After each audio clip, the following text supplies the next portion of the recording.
Hi everyone, I'm Dr. John Douillard and welcome back to our free training on circadian medicine. And this video is going to be about three of the major cycles. One, your Ayurvedic life cycles, the sleep cycles, and the monthly cycles. So that's what we're going to cover today. And first, let's talk about the life cycles. What I really love is that every cycle in nature starts with kapha. In a way, spring. Spring is nature's new year. We talked about that in video 2 about the seasonal cycles. But the kapha is also how we start our life. Between the first 15, 16 years of our life, we are in the kapha time of our life. Kapha means cough, means congestion, sort of can be mucus making. So we are in the mucus making time of our life. Kids do, in fact, make mucus for a living. I wrote about that in my Perfect Health for Kids book. We raised 6 kids and we know how much mucus they can in fact make, which is crazy amounts. So kids are in the kapha time of their life. So they can make mucus and they can bend and flex and grow and not break, and they can roll down stairs and be fine, right? Because they're very elastic. This is a kapha quality. It's the quality of growth. In the spring, the earth is holding on to more water so seeds can germinate. We are in the springtime of our life here in that time so we can actually grow and evolve. So think about that. If you're a kapha child, your body type is kapha, and go to my free body type questionnaire to find out what your body type is, which is an important part of understanding how you as an individual kind of sync up with the natural circadian cycles. And let me explain how that could work. Let's just say you're a kapha person. Let's just say you're in the kapha time of your life. Let's just say you're in the kapha season. And let's just say you're eating a lot of kapha aggravating, kapha increasing foods, which are not harvested in the spring, like grains and nuts and seeds and all the pastas and pizzas and cheese and things like that, right? So now we have a kapha kid in the kapha time of their life, in the kapha season, eating kapha aggravating foods which aren't in season, and you just stacked a bunch of kapha, all right? Now, more likely you're going to see more vulnerability to congestion and asthma and breathing problems and allergies and colds and ear tubes and all the stuff that kids tend to get.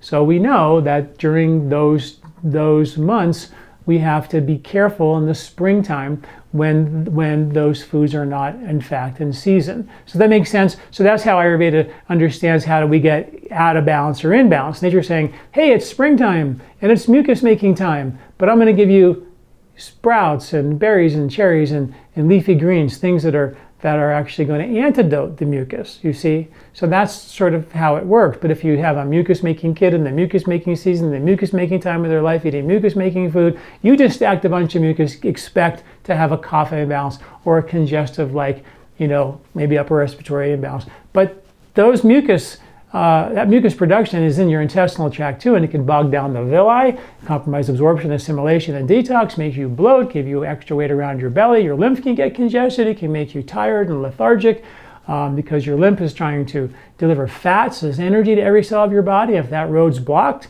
you're going to be tired. If that road's blocked, your immune system is stuck in traffic. Your skin can be an exit ramp through what's called the skin-associated lymph, so you can get congested that way. Brain lymphs can't drain, which can make you, again, more foggy in your brain and lacking good memory and focus and mood. So it's a lot, right? So then we go from 16 years old through our whole entire life into somewhere in our 60s, we're in the pitta time of the life, summer, where the days are long, the nights are short. It's the active time of the year. It's the active time of our life. Like we talked about, the birds have to come and make babies and lay their eggs and hatch, and the bird has to learn how to fly, and all this crazy stuff happens during those summer months. It's a very, very, very busy time of the year. All to be ready in the fall to migrate, sometimes 10,000 miles. It's a big deal. So this is a very active time of our life. We have our babies, we raise our children, we make a dent in the world, hopefully a good, positive dent, and we change the world to make it a better place during these very active times of the year. And at the end of that season, you will see the accumulation of pitta. So the more inflammatory time of your life is going to be between 50s and 60s. It's when you see arthritis and prostate inflammation, and your eyes can go bad, and other inflammatory type issues start to brew during that time of the year, which is why if you're a Pitta body type and you're in the Pitta time of your life, particularly at the end of the Pitta time of your life, and you're eating spicy food and pasta and coffee and wine and alcohol a lot, all very aggravating, heating foods, you run the risk of overheating yourself during the time of your life when you're already too hot. So you're a hot person at the end of the hot season, eating hot, spicy food. No wonder why you're inflamed, right? This is, we stack all these things. So then we go into the Vata time, which is a cooling Vata time. It's the wisdom years, the time where we get to sort of be wise or dumb, right? We get to choose to really learn from our life lessons along the way, and we start to function from a much higher level of perspective, you know, with more wisdom and not so worried about the little things any longer. It's a beautiful time of our life. It's a time where elderly really do carry wisdom, and the whole point was that just to share that with the younger generation so they can hopefully, you know, not make as many mistakes. Unfortunately, today in our culture, we push all the elderly people into homes and we never talk to them, and that's really bad. When you look at the centenarian cultures around the world, the older they get, the more revered they are in the culture. People look forward to being 70s and 80s and 90s and 100 because people look up to them in those cultures. And here, we just think old is old, you know, and it's not good. So it's a crazy shift in the culture, and it's really important that we make shifts in that regard. And having the elderly around has been studied and studied and studied with extended families to help support the intelligence of the children. They go to college more, they do less drugs, they're more successful when grandparents are around. So that's a really important thing. So that's the Vata time of life, the drying out time of life. We get sort of shrink a little bit, our skin dries out, we wrinkle, but we want to antidote that with things that are really nourishing. More protein, more fats in our diet are really important to help give us. We need more calories, we need more protein during that time to antidote that time, more Vata balancing, you know, techniques, all of which live in circadian medicine, which we've been talking about this entire time. Okay, so those are the life cycles. They're really beautiful. And of course, if you've been aggravating Vata your whole life, right, and you go into the Vata time of life, you're going to have more of those Vata aggravating kinds of concerns, which are mostly in your nervous system. You don't sleep as well. You can't handle stress as well. You get more anxious, you get more worried. These things are mitigatable, easily brought back into balance by understanding how to, number one, treat the Vata, but prevent those problems with a lifestyle early on, because it's all cumulative. That's the goal and the point of circadian medicine. All these living against the rhythms and the grain of these cycles build imbalance slowly in your body, and we're trying to reverse that, right? So that's really important. Okay, so that's the life cycles. And then let's go back into talk more about the sleep cycles for a bit. In our first video, we ended up talking about the daytime cycles, and we ended up talking about between 6 p.m. and 10 p.m. as the second kapha cycle. And this is a time where cortisol levels are trying to be dropped down. Melatonin levels with the darkness are increasing to help us go to sleep at night. But most people are sitting around having their biggest meal of the day at this time of night, pigging out on this big meal. And that turned out to be not the greatest idea. Studies show that people who eat late, and I talked about some other studies about why it's so good to eat breakfast and lunch and early supper, but other studies, people who actually do eat late, they have significant increased risk of gaining weight. They have increased risk of slower fat metabolism, so they don't burn their fat, which means stable fuel, sleep through the night fuel, handle stress like water off a duck's back fuel, sleep through the night fuel. So this is the non-emergency fuel, and if you don't burn the fat, you store the fat, so you gain weight, and you don't burn the calm fuel, so you stay sort of crazy in your life, right? What's sort of interesting is that most people in their life don't burn fat that well because of the decades of being fed a high carb, highly processed carb diet, not shifting with the cycles as we've talked about. So we have this program where we find ourselves eating a meal, a carby, sugary, snacky kind of meal that gives us this big surge of energy, which goes up and we're on the way to feeling good. And then as soon as we peak that energy after a cup of coffee or a donut or some snack, we start to crash. Then we're on the way to feeling bad. Then we say, God, I'm feeling really bad. You pull down the menu, you look for what else can I do? Can I get a cup of coffee, another snack, a treat, or whatever? And then you're on the way to feeling good again. And then you crash and burn. And then you're on the way to feeling bad. Then you're on the way to feeling good again. So most people in their lives, when they have a carb-based diet, which is why the ketogenic paleo people are so against it, it's just a little extreme swing of the pendulum. But when you bring it back to balance, you realize that we should have these in balance, as we talked about in our last video. So instead of being on the way to feeling good, on the way to feeling bad, on the way to feeling good, on the way to feeling bad, most people in their life are always either on the way to feeling good or on the way to feeling bad. Or when you burn fat, you're stable.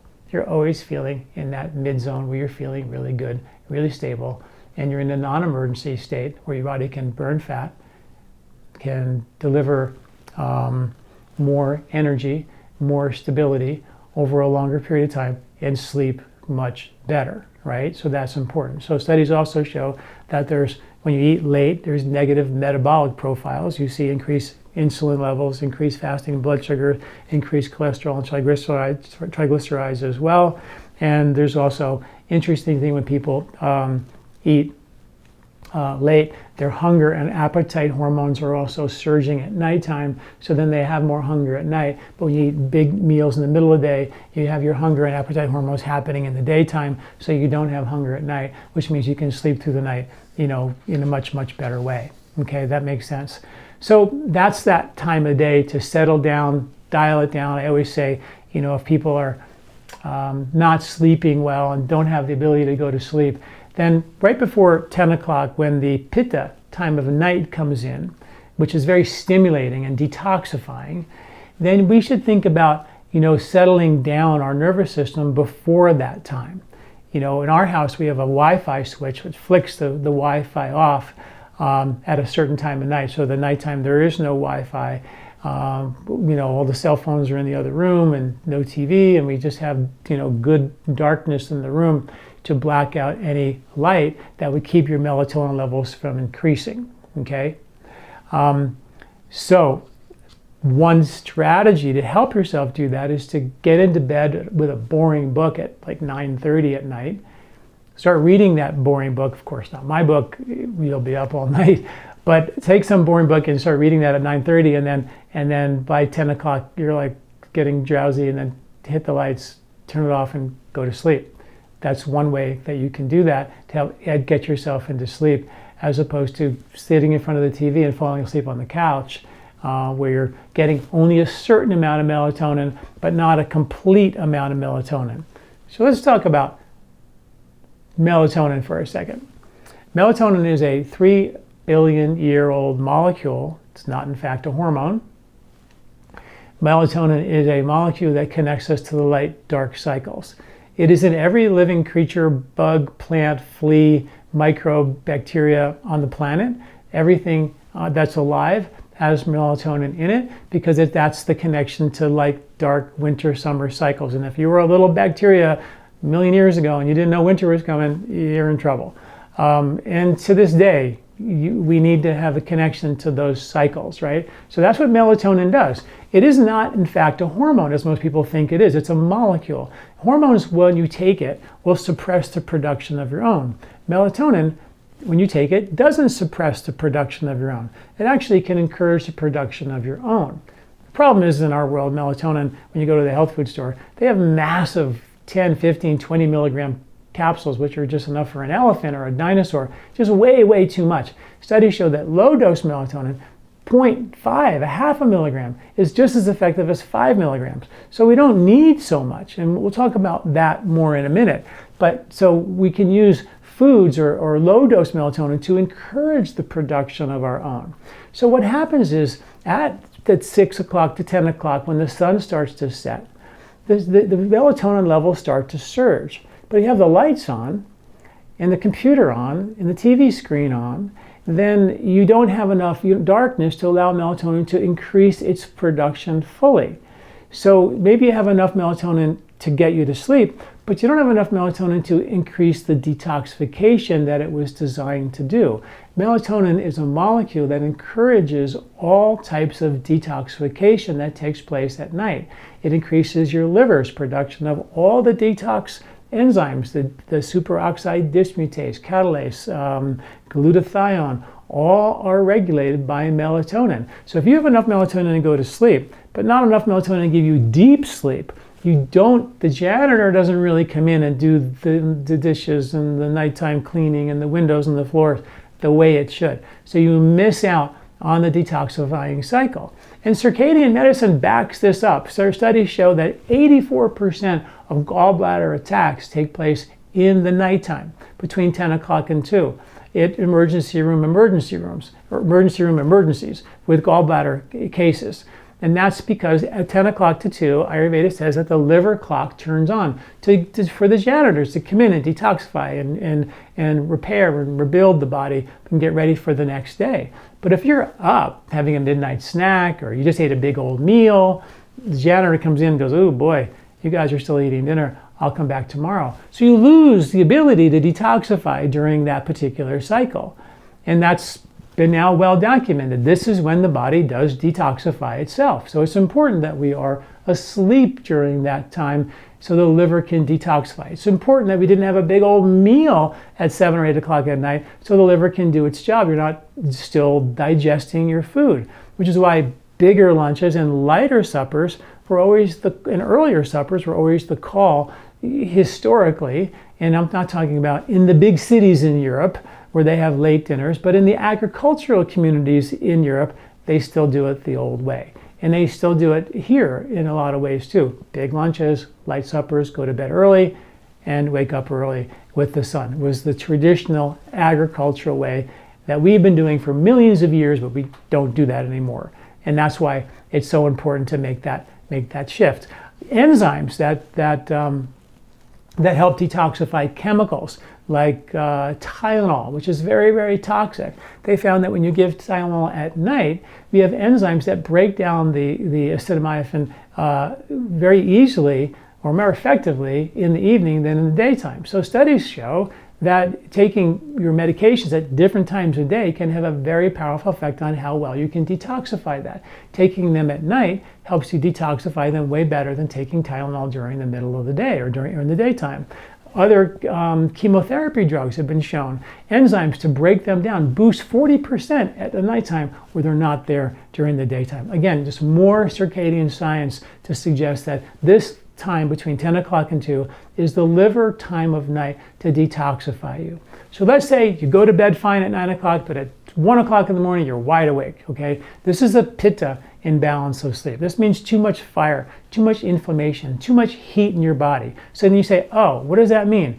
Did I stack my pitta? Am I a hot person in a hot season in the hot time of my life, eating hot spicy food, eating wine and cheese and alcohol and beer and too much fermented food? Even too much kombucha is lactic acid fermentation. Those were foods that were very acidic to help preserve vegetables in the winter when we needed a little bit of heat, and it was okay. But that extreme amount of fermented food, which is lactic acid fermentation, heating to the body, always was thought to be condiment dosages, not huge dosages. If it's done in the summer and a hot person in a hot season with eating hot spicy food and all the alcohol and all the very acidic foods can overheat you, right? So that's why it's so important to understand that, because that can keep you up at night as well.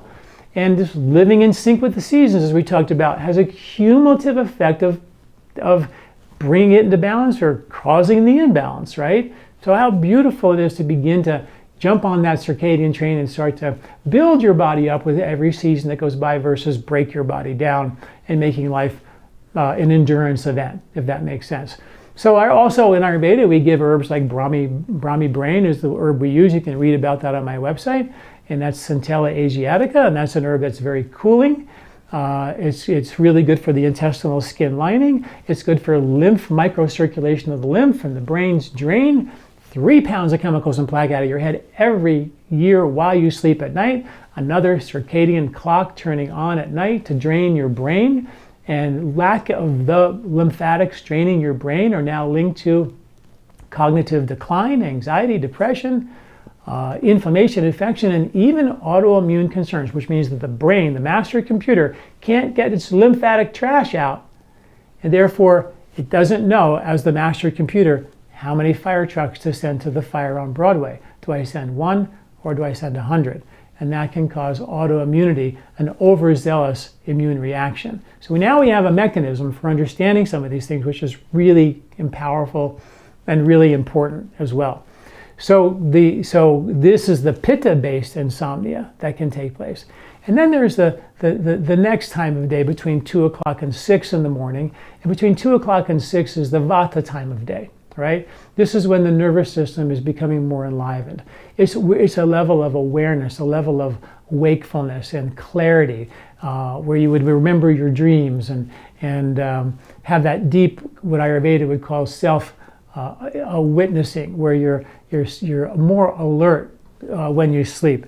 Of course, most of us don't get into that deep sleep because we don't produce enough melatonin because we have the lights on all night long. Think about it. If the sun sets at 6 o'clock at night in the winter, and you don't go to bed till 11 o'clock, what is that, like 5 or 6 hours of nighttime melatonin production you just didn't get, right? So that's a bit of a problem, right? So that's 5, 6 hours, sometimes more, of melatonin you didn't get. So that means you didn't get the melatonin to push all the way to its maximal level to give you the depth of sleep, the depth of detox, the rebuild, the rejuvenation that can take place when you have full dose melatonin. Melatonin is a longevity molecule. It supports us. As we age, we produce less melatonin. And one of the ways to hack the aging process is to take a little bit of melatonin before you go to bed. And you find that you can sleep better, even if you don't have sleep issues. It's not a bad idea because we do produce less as we age. Nature's way of getting rid of us when we get older is to stop producing melatonin, which drives your microbiome, protects you from breast cancer, protects you from osteoporosis, protects your heart, protects your nerves, protects your mood. If you really want to hear the science behind melatonin, I've written a lot of articles. Just type in circadian medicine or melatonin. But I also did a podcast with a melatonin researcher. And she did research. Her name is Paula Witt. You can watch that podcast. And she did research and actually showed that melatonin can reverse osteoporosis in her studies and reverse breast cancer, which is crazy to even say that. And the scientific community doesn't really know how to handle this because they don't like things that treat everything like that because it's just too much. It just doesn't fit the research model. It's like snake oil. Nothing fixes everything. But melatonin is one of those molecules that we evolved around. And when you lose the rhythms of circadian nature, circadian rhythm, you can use melatonin to reset your circadian clock, which is a beautiful thing. I've written some articles about how you can do that with a no artificial light weekend.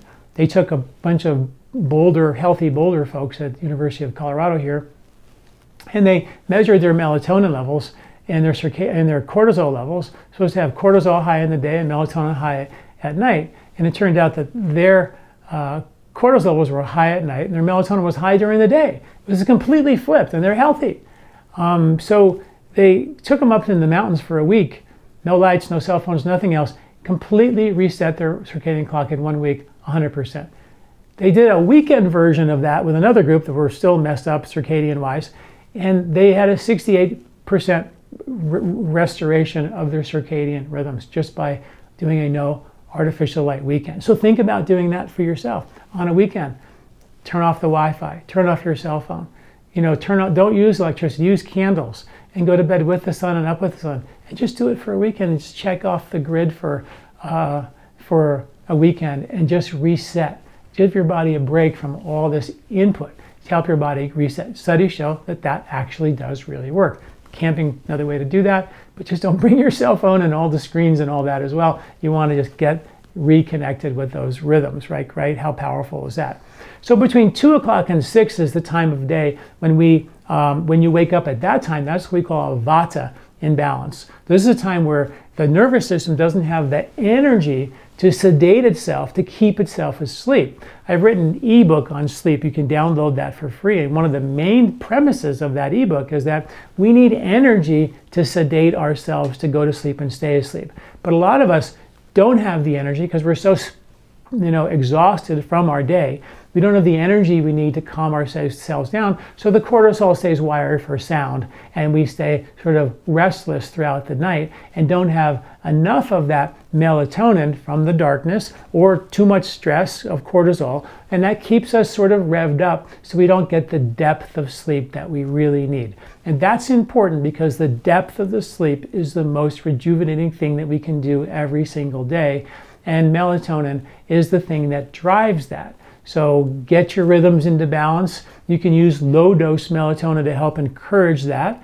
We have a product called called liquid melatonin or low-dose melatonin, where 1 drop is just 0.5 milligrams, which is just, 1 drop is 0.1 milligrams. It's the tiniest drop. And then what I have people do is take 1 drop for 5 nights, and then take 2 drops for 5 nights, and then take 3 drops for 5 nights, until you feel a dose that just feels like, man, I slept great, I woke up refreshed, it was good. Maybe 3 drops or 4 drops is all you need. Everyone has an individual need for it, and you need to find out what that individual need is, versus taking 10 milligrams at the grocery store, which is way, way too much. And so what will happen is after you take that, because melatonin will encourage the production of your own, what will happen is you'll start to have what you're taking, let's say 5 drops, 0.5 milligrams, plus what your body's now starting to make on its own more because you just encourage production. You may start seeing yourself get a little bit too much, which may not make you sleep as well or deep or wake up as refreshed. So then you start taking less melatonin. You go to 4 drops, back to 3 drops, back to 2 drops. Such a beautiful concept, right? So what I see with my patients is that they get on it, they find the dose that's just right for them, and as their body restores function and balance with better sleep cycles and darkness and rhythms and all that, they start to see the melatonin will encourage natural production, and they need less and less and less. And if you're young, you can just get off of it because you don't need it if you're young. But if you're old, like me, I find that I take a very, very small dose, 1 or 2 drops before I go to bed at night. And that's just enough to hack the aging process and give me that extra dose of melatonin, which regulates my microbiome, all of my hormones, all of my sleep cycles, my detoxifying at night, my pitta time at night, and supports protection against a host of disease because it drives your entire immune system.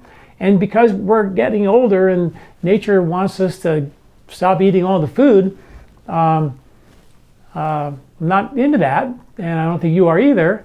And I got 6 kids still to raise, so I can't go anywhere yet. So that's one way to hack the aging process. And the other thing about melatonin, I'm not trying to push melatonin, but it's a great way to reset, not a drug to get on. It's just get on, get better, get off. One study showed that melatonin does not have a LD50, which is a lethal dose for half the people who take it. What does that mean? Water has an LD50. Half the people die if you drink too much water or whatever. There's a certain amount of that. Alcohol, ginger tea, everything, it has what's called an LD50 in the scientific world. Melatonin, they could not find an LD50. So it's something that is really, really safe. And you can do it with food too. Tart cherries have a lot of melatonin. Goji berries have a lot of melatonin. Almonds, oranges, pineapple have a lot of melatonin. So I've written articles about the foods that have the melatonin. You can tune into that as well. But a great thing to understand, okay? So, and if you wake up in the middle of the night, or 2, 3, 4, 5, or 6 o'clock in the morning, or in the middle of the night, 4 in the morning, 3 in the morning, you just can't get back to sleep, this is the vata issue. You want to bring your vata back into balance. Heavier herbs like ashwagandha, we have a formula for that called Sleep Easy, which has got ashwagandha in it. Those heavier herbs will help to give you the energy you need to calm yourself down. The Ojas Nightly Tonic, which is cow's milk, good, healthy, pasteurized, non-homogenized, cow's milk or raw milk if it's legal in your state. You can take that with, other Ojas building agents, which is ghee, a little bit of raw honey, nuts, almonds, coconut, saffron, cardamom, all these just building aids. You cook it into a drink and you drink it before you go to bed, and that gives you really great sleep, into the night, into that vata time. We've got great results with that as well. And you can use almond milk or coconut milk as well, but that's the classic way to do that. The other thing that's important to understand about melatonin is the other half of that, which is the sun, which is vitamin D. So vitamin D, which is the sun, is really important for melatonin production. Turns out 80% of the American population are deficient in vitamin D. And if you don't have vitamin D, you're not going to make melatonin, right? It's crazy. So you got to have enough sun in the daytime to actually help you make melatonin at night. So if you're in your office all the time, or you have darker complexion, which means more vitamin D, then you're not going to produce the melatonin, which means you might sleep okay, but you might not be getting the depth of sleep you need to detox, rebuild, and repair that melatonin was designed to do as a longevity molecule, right? So taking, vitamin D is important. I would highly suggest you get your vitamin D tested. You should be averaging between 50 and 80 nanograms per milliliter when you get your vitamin D tested. That's the magic zone. The normal range is between 30 and 100, but studies show you want to be on the high end of normal, not the low end, because when you go on the high end, the vitamin D stops doing vitamin-like things like protecting you from rickets. It actually becomes a corticosteroid hormone, starts functioning as a hormone, which is extremely powerful. And there's so much science behind the benefits of vitamin D and so much science behind the benefits of melatonin. Those two are your circadian molecules, the vitamin D and your melatonin. Very, very important to do that. So your vitamin D in the morning, your melatonin at night to get yourself back in rhythm. If you're young, you can wean off the melatonin. But if you're in the winter, north of Atlanta, and you're not getting a lot of sun in the summertime, you just have to take either organ meats or you have to take a supplement of vitamin D to get the optimal levels, because there's a big drought north of Atlanta in the winter because the UVB rays the sun's too low in the sky and you don't get any UVB radiation through the atmosphere because it's too low, and you just get the UVA. You can get a sunburn, but you can't get vitamin D from the sun. So important to know that, to make sure you supplement in the winter, and then you, based on your testing, you figure out how much you need in the winter and the summer. Average person needs about 4,000 to 5,000 IUs per day in the winter time. So that's that. So those are the sleep cycles. Very, very important to understand the value of living in sync with the natural cycles and how important it is. And let me finish this part up with one sort of analogy or metaphor. If you went to bed for tonight at 10 o'clock, or midnight rather, and you woke up tomorrow morning at 10 o'clock in the morning, how would you feel? Probably feel like you slept too much and maybe a little groggy and stiff, right? Well, let's say the next night you went to bed at 8 o'clock and you woke up the next morning at 6 o'clock. How would you feel in comparison? Probably a whole lot better. Fresh, refreshed, light, limber, all those kinds of things. Both of those nights were 10 hours of sleep. You got the exact same amount of sleep in both those nights. They were just difference in terms of when you got the sleep, when you get the food, when you get the sleep, when you get the exercise, when you get your breakfast, when you get your lunch, what kind of supper, small supper.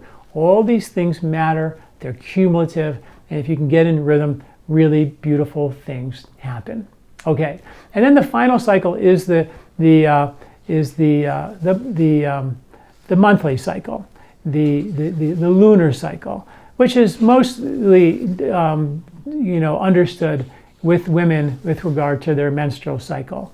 And I did a podcast with a woman, Gabrielle Lichterman, who wrote a book called Hormonology, which is a book about the science, the circadian science of how the hormones ebb and flow throughout the month, and how important it is to understand that ebb and flow, and how in the beginning of the cycle, when your menstrual cycle starts, estrogen levels start to build up in preparation for getting pregnant. And as that estrogen level builds up, you become happier, more energetic, more extroverted. You also become more intuitive, studies show.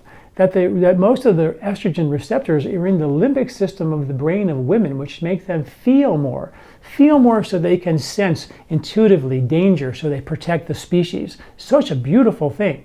And while that's happening, you have this estrogen level. So during the first couple of weeks, estrogen levels are starting to surge and you feel really good. And then right in the middle of the cycle, there's this testosterone boost or bump that increases libido right around the time of ovulation. And then, hopefully pregnancy happens and then the estrogen level starts to fall. But while that happens, to keep the pregnancy, progesterone levels begin to rise.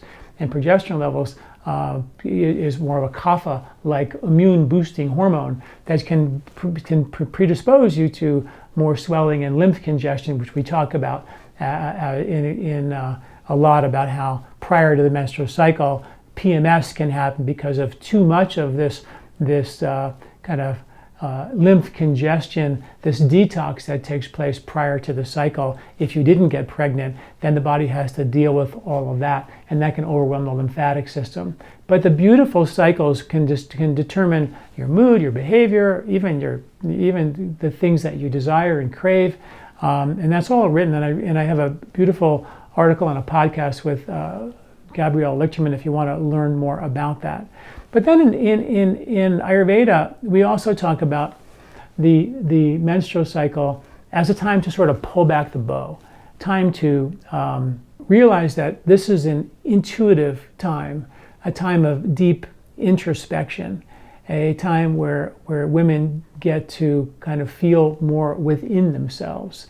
And I remember when I was used to work with Martina Navratilova with my Body Mind Sport book years ago, who's one of the best tennis players of all time. And she told me that when she would play a match and she was on her cycle, she knew that she just didn't have the oomph that she would normally have.